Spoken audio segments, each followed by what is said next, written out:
ప్రార్థన గురించి మరి ఇంకొన్ని విషయాలు మనం విందాము. మరి ప్రార్థన చేయాలి. సంఘాలు అనేటివి దేవుడు ఎందుకు ఇచ్చాడంటే ప్రార్థన చేయడానికి ఇచ్చాడు. అయితే ప్రార్థన వల్ల వచ్చే లాభాలు అనేది తెలుసుకుందాం. ప్రార్థనలు చేస్తే ఏం జరుగుతుందో మనం కొన్ని విషయాలు మనము ఇప్పుడు తెలుసుకుందాం. సరే, చూడండి, ఒక వ్యక్తి గురించి చూపిస్తాను. ప్రార్థన చేయడం వల్ల ఏమవుతుందంటే బంధకాలు ఇరిగిపోతాయి. ప్రార్థన చేయడం వల్ల ఆశీర్వాదాలు కలుగుతాయి. అందరూ చెప్తారు మరి ఆశీర్వాదాలు కలుగుతాయని. మరి ఎలా కలుగుతాయో ఇప్పుడు చూద్దాం. సరే, ఇక్కడ చూడండి, Daniel 9th chapter 2nd to 4th verse ఎవరైనా చదువుతారా? Daniel 9th chapter 2nd to 4th verse.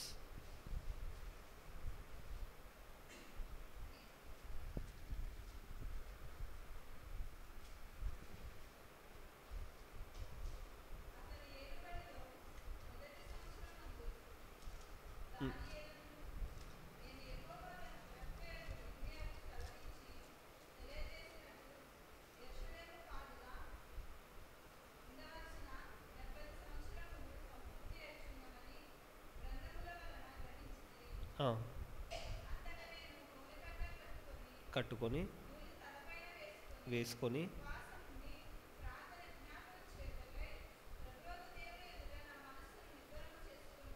Okay,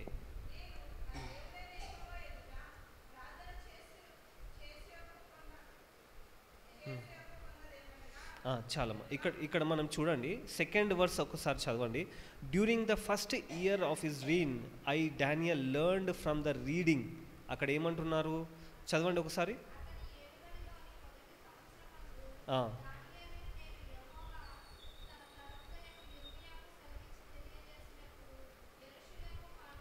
okay, అక్కడ ఏమన్నది అక్కడ ఆయన ఇక్కడ ఏమని రాస్తుంది అంటే learned from the reading the word of the lord.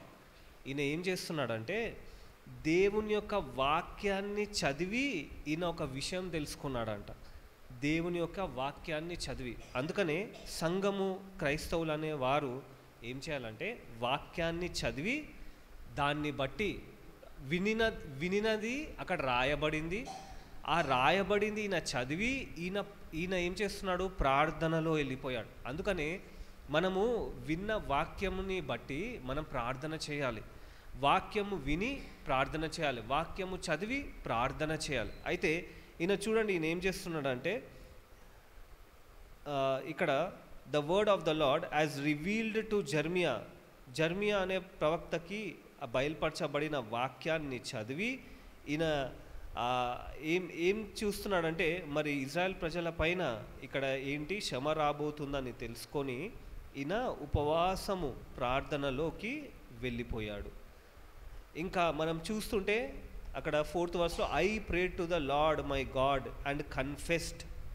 ఆయన ప్రార్థన ఏం చేస్తున్నాడు, ఆయన ప్రార్థన చేస్తూ పాపాల్ని ఒప్పుకుంటున్నాడు. కన్ఫెస్డ్, తెలుగులో చదవండి 4th వర్స్.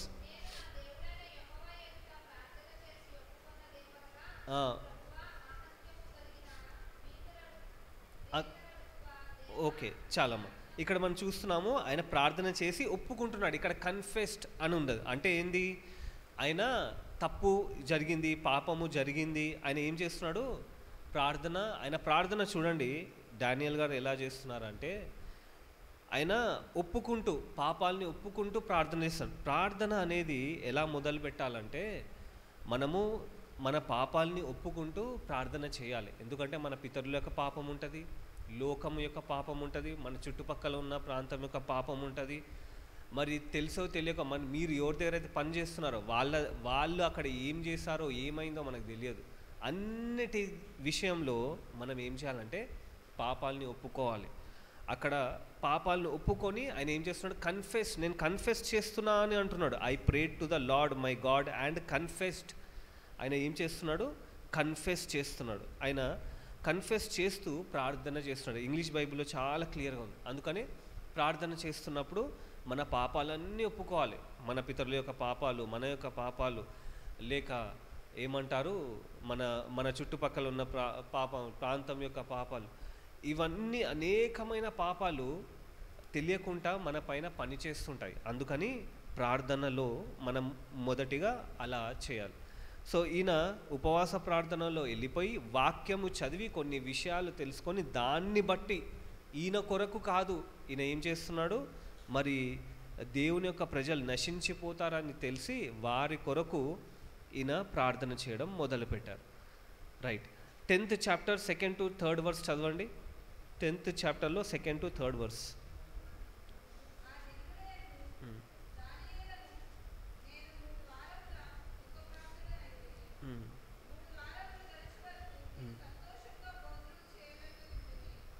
ఏం చేశాడు? సంతోషంగా భోజనం చేయలేదు. ఎలా తిన్నాడు చూద్దాం.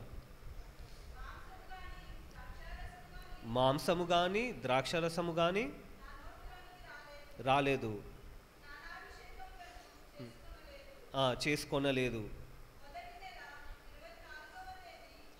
చాలమ్మా. ఇక్కడ మీకు ఇంగ్లీష్ బైబిల్లో వేరేగా ఉంటుంది, కొంచెం అర్థమయ్యేలా చెప్తాను. ఇక్కడ చూడండి. ఐ డానియల్ 2nd వర్స్లో 10th చాప్టర్ 2nd వర్స్లో when the vision came to me. ఇక్కడ ఏమవుతుందంటే మనము ఉపవాస ప్రార్థనలో ఉన్న తర్వాత మనతో దేవుడు మాట్లాడడం మొదలు పెడతాడు. ఎలా? ఒక దర్శనం ద్వారా, లేక ఆయన కనిపించి మాట్లాడతారు. ఓకే. ఇక్కడ ఈ డానియల్ అనే మరి సేవకుడికి మరి ప్రార్థనా పరుడు అనొచ్చు. మొదటిగా మనం అర్థం చేసుకోవాలి, ఆయన ప్రార్థనా పరుడు. అయితే ఆయన ప్రార్థన చేస్తున్నప్పుడు చేసి ఈయన ప్రార్థనలో ఎలా ఉంటున్నాడంట? ఇక్కడ రాసున్నది, I Daniel had been in mourning, అంటే ఆయన ఏడుస్తున్నాడు. Morning, okay. మార్నింగ్ అంటే పొద్దుటయ్యేది కదా, మార్నింగ్ అంటే ఆయన దుఃఖపడుతూ ఏడుస్తున్నది. ఫర్ 3 whole weeks, 3 వారాలని బట్టి ఆయన ఇంకా దుఃఖపడుతూ ప్రార్థన చేస్తూనే ఉన్నాడు. All that time I had eaten no rich food, నేను గొప్ప రుచికరమైన ఆహారం ఏం తీసుకోలేదు. నో మీట్, మాంసం తీసుకోలేదు. ఆర్ వైన్, అంటే మంచి ద్రాక్షారసం తీసుకోలేను. My lips and I used no fragrant lotions, అంటే మంచి మంచి లోషన్స్. స్నానం అని మీకు తెలుగు బైబిల్లో ఉంది కానీ ఇక్కడ స్నానం అని లేదు. ఓకే. అంటే మంచి మంచి క్రీమ్లు, సెంట్స్, ఫేస్కి రాసుకునే క్రీమ్లు అవి కాదు, అక్కడ అవి రాసుకోలేదు అని ఉన్నది. అంటే మంచి నేను లోషన్స్, ఫ్రాగ్రెంట్ లోషన్స్, సెంట్స్ అవి వాడలేదు అని ఉన్నది. Until those 3 weeks had past. 3 వారాలు ఆయన ఏం చేశాడంటే మరి ఉపవాస ప్రార్థనలో ఏ రకంగా ఉన్నాడంటే మరి మాంసాహారం తినలేదు, మంచి ద్రాక్షరసం అంటే తిన్నాడు, నార్మల్ ఫుడ్ తిన్నాడు, అంటే ఉట్టి అన్నము ఏదో రసము అలాంటిది అన్నమాట. అంతేకాని మంచిగా తిని అదేమంటారు పలావ్ కానీ బిర్యానీ కానీ ఇలాంటిది తీసుకోలేదు. నార్మల్ ఆహారం తీసుకున్నాడు. అది కూడా ఏమంటున్నాడు, రుచికరమైనది కాదు, అంటే ఏదో శక్తి కోసము తిన్నాడనమాట, అంతే. అంటే ప్రార్థన అనేది, ఉపవాసం అనేది ఇలా కూడా చెయ్యొచ్చు అని అర్థము. ఈయన ఈ రకంగా ప్రార్థనలు చేస్తున్నాడు. ఈయనకి దర్శనం వచ్చింది, దేవుడు ఇంకా మాట్లాడడం మొదలుపెట్టారు. రైట్. సో ఆ డానియల్ ఆయన విజన్ చూసిన తర్వాత 7th 8th వర్స్లో మనం చూద్దాము. మళ్ళా అంటాడు, only I Daniel saw the vision. 7th verse, అదే 10th చాప్టర్లో.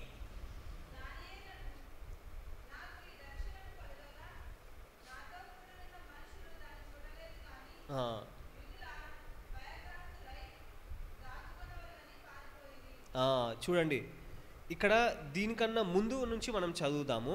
ఇప్పుడు 4th వర్స్ నుంచి చదవండి. 10th చాప్టర్ 4th వర్స్ చదవండి. అదే 10th chapter 4th వర్స్లో on April 23rd.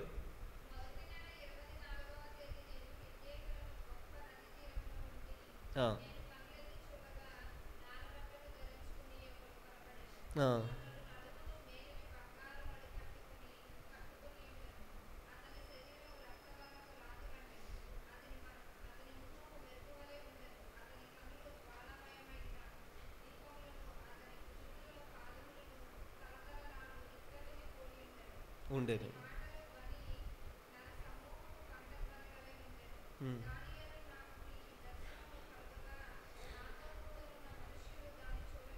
చూడలేదు. ఆగండి ఒక్క నిమిషం. చూడండి, ప్రార్థన పరులకి మీకు కొన్ని విషయాలు చెప్తాను, సీక్రెట్స్. ఓకే, ఏమంటారంటే కొన్ని ఆ, దాచబడినవి, అంటే కొన్ని బైబిల్లో ఉన్నాయి కానీ చాలామందికి అర్థం కాదు. అందుకనే బైబిల్లో యేసుక్రీస్తు ప్రభు ఏమంటారు, బైబిల్ ఏం రాస్తుంటుంది అంటే ఆత్మ సంబంధమైన విషయాలు ఆత్మలో ఉన్నవారికే అర్థమవుతాయి అని ఉంటాయి. ఓకే, అక్కడ ఆయన కొంతమంది ప్రజలతో ఆయన ఉన్నాడు. అంతకుముందు ఒక దర్శనం వచ్చింది. ఓకే, అది వేరేది. ఈ దర్శనం ఏంటంటే దేవుడు ఎప్పుడైనా సరే ప్రార్థనా పరులతో జరగబోయేది చెప్తూ ఉంటారు, మాట్లాడుతూ ఉంటారు. అందుకనే ప్రార్థన పరులై ఉండాలి. బైబిల్ ఆయన ఎలాంటి ప్రార్థన, ఆయన వాక్యం చదువుతూ ప్రార్థన చేస్తాడు. ఉట్టి ప్రార్థన చేస్తే లాభం లేదు, అర్థం చేసుకోవాలి. అయితే చదువు రాని వాళ్ళు ఏం చేయాలి, బాగా వాక్యం విని ప్రార్థన చేయాలి. చదువు వచ్చిన వాళ్ళు వాక్యం చదివి ప్రార్థన చేయాలి. ఇప్పుడు ఇది ప్రాక్టీస్ చేయకుండా అది సరైన ప్రార్థన అంటే కాదు అని అర్థం, అంతే అది. ఎందుకంటే ఆ స్టాండర్డే అలాంటిది. ఎందుకంటే ఇది బైబిల్లో ప్రూఫ్. ఇది ఏం ప్రూఫ్ అంటే మరి ప్రార్థనాపరుడైన దానియేలు ఎలా ప్రార్థన చేశాడో మనం అర్థం చేసుకుంటున్నాం. అయితే ఈయన ప్రార్థన చేస్తున్నప్పుడు ప్రార్థన చేశాడు, ఉపవాసం ఉన్నాడు, దాని తర్వాత దర్శనం వచ్చింది. దాని తర్వాత ఏం జరిగింది మీకు ఒక విషయం చెప్తాను. దాని తర్వాత ఈయన కొందరితో ఒక ప్రాంతంలో ఉన్నప్పుడు ఈయనకి దర్శనం కలిగింది. ఏం దర్శనము? ఈయన చూస్తుండగానే దేవుని దర్శనం కలిగింది. హల్లెలూయా.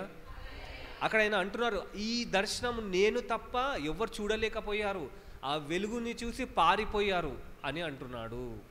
అందుకనే ప్రార్థనా పరులు ఎవరైతే ఉంటారో వారు కన్నులు తెరిచి ఉన్న దేవుని దర్శనం వారికి కనిపిస్తుంది.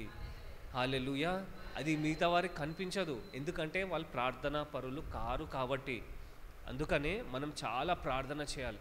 సంఘము ఎందుకు ఇవ్వబడిందంటే సంఘములో బాగా ప్రార్థన చేయాలి. మందిరము ఎందుకు ఇవ్వబడిందంటే మందిరంలో బాగా ప్రార్థన చేయాలి.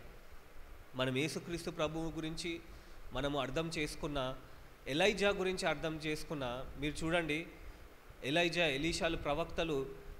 యేసుక్రీస్తు ప్రభు కూడా మరి ప్రవక్త అని రాస్తుంటుంది, డానియేల్ ఒక ప్రవక్త అని రాస్తుంటుంది, మనకి అబ్రహాం ఒక ప్రవక్త అని రాస్తుంటుంది. మరి వీళ్ళందరూ బాగా ప్రార్థన చేసేవారు. ఎలైజా ఆయన మోకాళ్ళ మధ్యలో తలని పెట్టి ప్రార్థన చేశాడంటే కడుపు తిన్నవారికి మరి అది రాదు, బాగా తిన్నవారికి కడుపు వంగదు. మరి ఎంత ప్రార్థన చేస్తుంటాడు, ఎంత ఉపవాసం ఉండి ఉంటాడు. ఓకే, మరి ఈ వ్యక్తి డానియేల్ జెరూసలేం వైపు తిరిగి మరి 3 పూటల ప్రార్థన చేసేవాడు. మరి ఈ వ్యక్తి మరి ప్రార్థన చేస్తున్నాడు. చూడండి, ఈయనకి డైరెక్ట్ ఆ దేవుని యొక్క దర్శనము అందరు చూస్తుండగానే, అంటే ఆత్మలో కలిగేది వేరే, ప్రార్థనలో కలిగేది వేరే, మరి నిద్రపోయినప్పుడు కలిగేది, ఈ రకరకాల దర్శనాలు ఉన్నాయి. మనం అర్థం చేసుకోవాలి మన స్టాండర్డ్ ఎంత ఉంది, అంటే మన ప్రార్థన జీవితం ఎంత ఉంటే మనం అంతగా గొప్ప గొప్ప దర్శనాలు మనం చూస్తాం. హల్లెలూయా. ఇవన్నీ బైబిల్లో ఉన్నాయి, ఎవరికి అర్థం కావు ఇవి. అందరూ అనుకుంటారు ఏదో వాళ్ళు కాబట్టి అయిందిలే, కాదు, మనకు కూడా అవుతుంది. హల్లెలూయా. అవును, ఇది మాకు కూడా అయింది, నాకు కూడా అయింది. ఒక ప్రాంతంలో వెళ్ళి అక్కడ ఏం చెప్పాలో అని అడిగినప్పుడు గాడ్ చెవులో చెప్పేస్తారు, ఇదిగో ఈ విషయం గురించి చెప్పు, ఇది చెప్పు, ఇలా చెప్పు. ప్రవచనాలు ఎలా చెప్తారు, ఏ ప్రవక్త అయినా ఎలా చెప్తారు? వారికి దేవుడు ముందే చెప్తారు, వారికి ఆత్మలో చెప్తారు. వారు ప్రార్థన చేస్తున్న దేవుడు కనిపించి చెప్తారు. ఒక ప్లేస్లో ప్రార్థన చేస్తున్నప్పుడు, ఇంకా చర్చ్ కట్టబడలేదు, అక్కడ ఒక కొబ్బరి చెట్టు కింద ఉండి ప్రార్థన చేస్తున్నప్పుడు గాడ్ వచ్చి ప్రత్యక్షమై, నాకు నువ్వు ఈ విషయం చెప్పు, ప్రజలు నమ్మరు, కానీ నువ్వు చెప్పు, నేను నీ వెనకాల ఉంటాను, నువ్వు చెప్పు, ఇది జరిగించేది నేనే అని నాకు చెప్పి వెళ్ళిపోయారు. ఆ మాట నేను చెప్పానో లేదో అది జరిగింది. హల్లెలూయా. అది ఎవరి గురించో కాదు, జాన్ పుడతాడని చెప్పాను, ఆ ప్రవచనం అది అలాగనే జరిగింది. అలా దేవుడు ఏదైతే చెప్తాడో దేవుడు అది నెరవేరుస్తాడు, ఎందుకంటే చెప్పింది దేవుడు కాబట్టి. అది ఎలా జరిగింది? అప్పుడు అంతా ఓపెన్, ఒక కొబ్బరి చెట్టు కింద మధ్యాహ్నం కావస్తుంది, 10:30 దాటింది. ఆ టైంలో ఇంకా ప్రేయర్స్ జరుగుతున్నాయి, సండే రోజు ఇవి జరుగుతాయి. ఇది ఆత్మలో ఎవరైతే ప్రార్థనా పరులుగా ఉంటారో దేవుడు వారి జీవితంలో జరిగిస్తారు. హల్లెలూయా. అందుకనే అక్కడ ఆయన చెప్తున్నారు, నేను తప్ప ఎవ్వరివి చూడలేకపోయారు, అందరూ పారిపోయారంట. మరి అంత గొప్ప ప్రార్థనాత్మ కలిగిన వ్యక్తికి దేవుని దర్శనం కలిగింది. సో ఇది చూడండి, ఇక్కడ 8th verseలో చూడండి, అక్కడ ఏమని, so I was left there all alone to see this amazing vision. చదవండి. చూచితిని, గొప్ప దర్శనము. ఆయన ఎలా చూశాడు? ఒంటరిగా చూడగలిగాడు. ఎలా అక్కడ ఉండి చూడగలిగాడు. మరి ఇదేదో పడుకున్నప్పుడు వచ్చేది కాదు. దేవుని దర్శనాలు ఎలా ఉంటాయంటే, మనం ప్రార్థన చేసి పడుకున్నప్పుడు దేవుడు దర్శిస్తాడు. మనం బాగా ప్రార్థనలో ఉన్నప్పుడు మరి దేవుడు మనకు కనిపించి మాట్లాడతారు. ఇలాంటివన్నీ జరుగుతుంటాయి. ఇది స్పిరిచువల్ ఎక్స్పీరియన్స్. ఈ లెవెల్లో సంఘాలు, ప్రార్థనలు చేసేవారు అందరూ వెళ్ళాలి. హల్లెలూయా. దేవుడు ఈరోజు ఎందుకు బయలుపరుస్తున్నారంటే, ఇవన్నీ మన జీవితంలో మనకి జరగాల. హల్లెలూయా. All right. అయితే ఈయన ప్రార్థనలో ఎలా ఉన్నాడు? 10th చాప్టర్లో 12th verse చూడండి. 12th verse.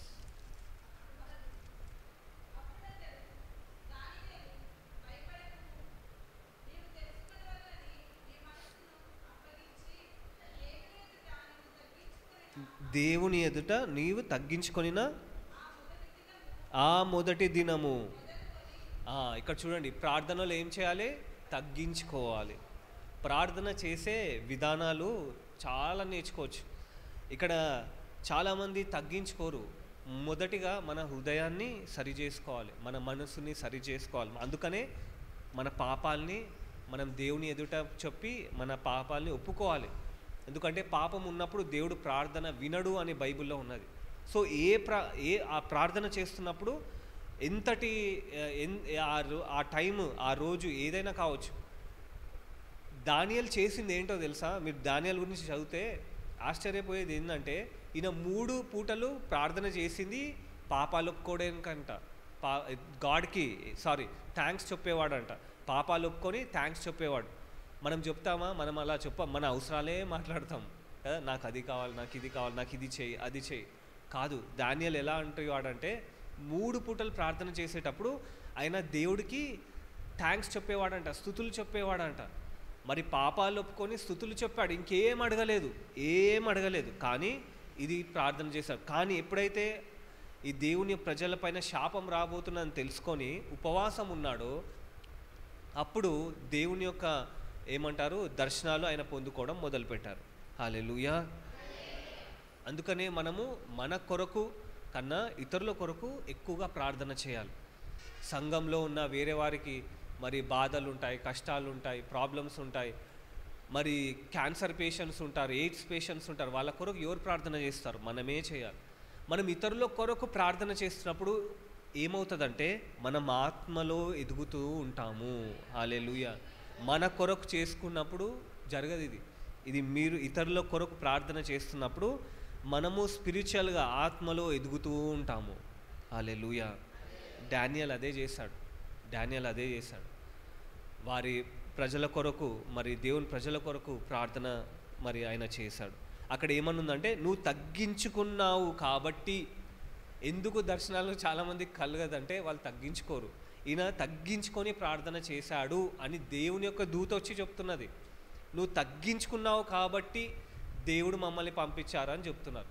అందుకనే మన ప్రార్థనలో మనం ఎప్పుడైనా సరే మనం తగ్గించుకోవాలి, దేవుణ్ణే హెచ్చించాలి, మనము తగ్గించబడాలి. మీకు తెలుసా, బైబిల్లో మీరు కరెక్ట్గా చదివితే చాలామంది గర్వపడిన వారు పడిపోయారు. సౌలు గర్వపడ్డాడు, పడిపోయాడు. అలాగనే 2 అంతలుగా దీవించబడిన యోబుకి ఎందుకు ఆ ప్రాబ్లం వచ్చింది అంటే, అతనికి ఎందుకు అన్ని కోల్పోయాడంటే, అతనికి ఒక గర్వం వచ్చింది. ఆ గర్వం వల్ల పడిపోయాడు. నాకు అన్నీ ఉన్నాయి, నేను అన్నీ బాగానే ఉన్నాను, నా ప్రార్థనలు, ఇది కూడా ప్రాబ్లమే. చాలామంది ఏమనుకుంటారంటే, నా ప్రార్థన వల్లే ఈ సంఘం కట్టబడింది, లేకపోతే నా ప్రార్థన వల్లే, నా ఉపవాసం వల్లే ఇది జరిగింది. ఇది ఎప్పుడు గర్వపడొద్దు.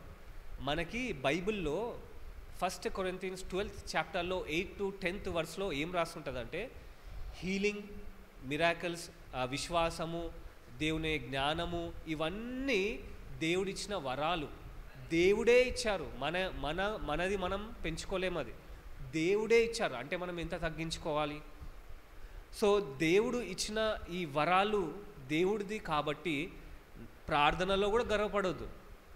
అందుకనే ప్రార్థనలో గర్వపడిన యోబుకి అన్నీ కోల్పోయాడు. మీరు కరెక్ట్గా చదవండి బైబిల్, మీకు అర్థమవుతుంది. అంటే మనం అర్థం చేసుకో. అందుకనే దేవుని యొక్క దూత వచ్చి నువ్వు తగ్గించుకున్నావు కాబట్టి, చదువుతారా, నువ్వు తగ్గించుకున్నావు కాబట్టి అక్కడ దేవుని యొక్క దూత వచ్చి మాట్లాడుతున్నారు. లేకపోతే మాట్లాడే అక్కడ సమస్యనే లేదు. Okay, your request has been heard in heaven. నీ యొక్క ఏమంటారు, ప్రార్థన పరలోకంలో వినపడింది. చదవండి.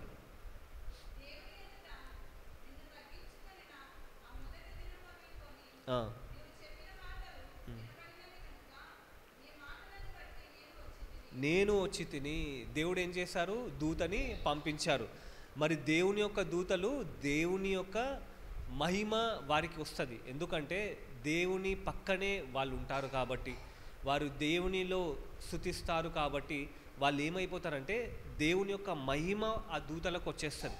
అందుకనే మనకి వారు కనిపించినప్పుడు దేవుని యొక్క దూతలా కన్ఫ్యూజ్ అయిపోతాం.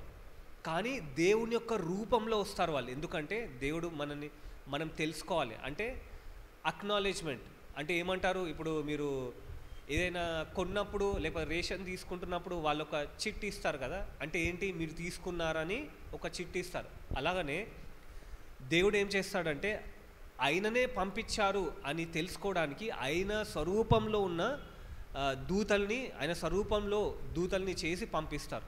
అంటే అదే వెలుగు, అదే మహిమలో మనకు కనిపిస్తూ ఉంటారు. హల్లెలూయా.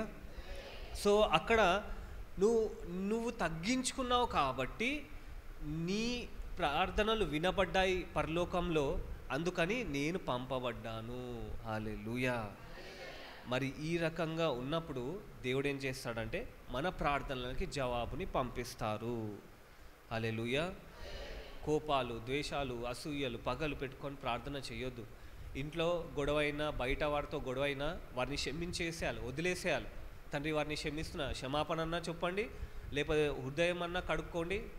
అది మీరు దేవుని సన్నిధిలో వచ్చి సెట్ చేసుకొని అప్పుడు ప్రార్థనలో ఉంటే దేవుడు ప్రార్థన వింటాడు. లేకపోతే దేవుడు ప్రార్థన విన్నాడు. అన్ని ఆచారాలు చేసి, తప్పులు చేసేసి, అది చేసి, ఇది చేసి నేను నా ప్రార్థన దేవుడు వినాలి అంటే దేవుడు వినడు. నేను ఆ రిఫరెన్స్ కూడా నేను చూపిస్తాను తర్వాత కొద్దిసేపు అయ్యాక, లేక రేపైనా చూపిస్తాను. సో ఎవరైతే మరి లోకంలో ఉన్నవన్నీ చేసేసి వచ్చి మరి దేవుడు నాకు దీవించాలి, ఆశీర్వాదించాలంటే అట్లా కుదరదు. సో మనము కరెక్ట్గా ఉండాలి, మన హృదయంని కరెక్ట్గా సెట్ చేసుకొని దేవుని సన్నిధిలోకి రావాలి. హల్లెలూయా. All right. దాని తర్వాత మనం చూస్తే డానియల్ గురించి మనము చూస్తున్నాం కాబట్టి, సరే ఇప్పుడు డానియల్కి అప్పుడు ఆయనకి 13th వర్స్లో చూడండి ఆన్సర్ వచ్చింది. చూడండి 13th వర్స్లో, అదే 10th చాప్టర్ 13th వర్స్లో ఆయనకు ఆన్సర్ రావడం చూస్తున్నాం. చదవండి.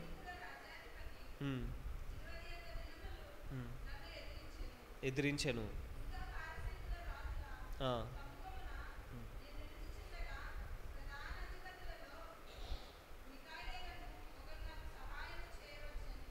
వచ్చాను, ఒక్క నిమిషం. ఇప్పుడు మీరు అర్థం చేసుకోండి, డానియల్ ఎందుకు ప్రార్థన చేస్తున్నాడో తెలుసా?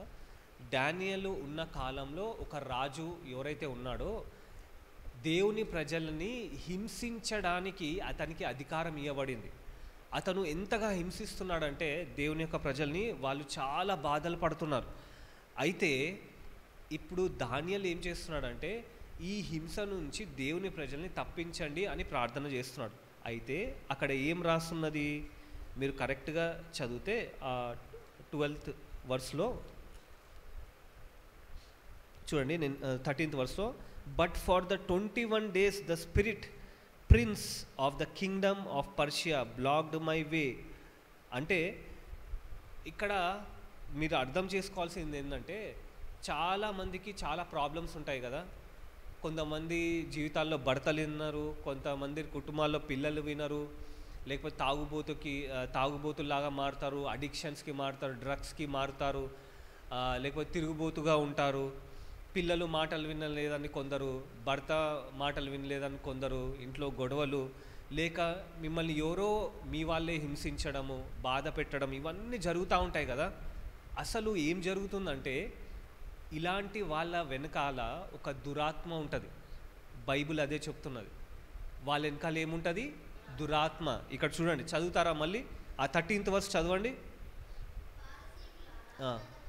అంటే ఈ లోకంలో ఉన్న సాతాన్ అన్నమాట. ఓకే, చదవండి. బ్లాక్డ్ మై వే. 21 దినంలో ఎదిరించాను అంటే ఏమవుతుంది? మీరు ఎవరి నుంచి అయితే హింస పొందుతున్నారో వారి వెనకాల దురాత్మ ఉంటుంది, సాతాను ఉంటుంది. అర్థం చేసుకోండి. వారి వెనకాలో ఇప్పుడు ప్రార్థన ఎందుకు చేయాలో ఇప్పుడు భయం వస్తుంది అందరికీ. ఎందుకంటే ఒక చెడు వ్యక్తి వెనకాల, ఓకే, మాట వినని వ్యక్తులు ఉంటారు కదా, వారి వెనకాల పనిచేసేది సాతాను. ఓకే, డెవిల్, ఎనిమీ, మన శత్రువు, దేవుని శత్రువు, స్పిరిచువల్గా ఉండేవారికి శత్రువు. అయితే ఈ డెవిల్ ఒకరు తాగుతున్నారు కదా, వారిని తాగుడికి ప్రేరేపించేది దురాత్మనే. పాపం ఇల్లీగల్, అంటే ఒక భార్యను పెట్టుకొని ఇంకో భార్యతో ఉండడం ఇల్లీగల్. సో ఇవన్నిటి వెనకాల మంచిగా ఉన్నాడే ఇలా మారిపోయాడు, మంచిగా ఉన్నాడే అబ్బాయి డ్రగ్స్ వాడుతున్నాడు, మంచిగానే ఉన్నారే ఇలా చెడుతనం చేస్తున్నారు, లంచాలు తీసుకుంటున్నారు, ఇలాంటి తప్పుడు పనులు క్రైస్తవులే ఇలా చేస్తున్నారు అంటే వారి వెనకాల ఉన్నది సాతానే. అక్కడ దేవుని యొక్క దూత చెప్తున్నాడు.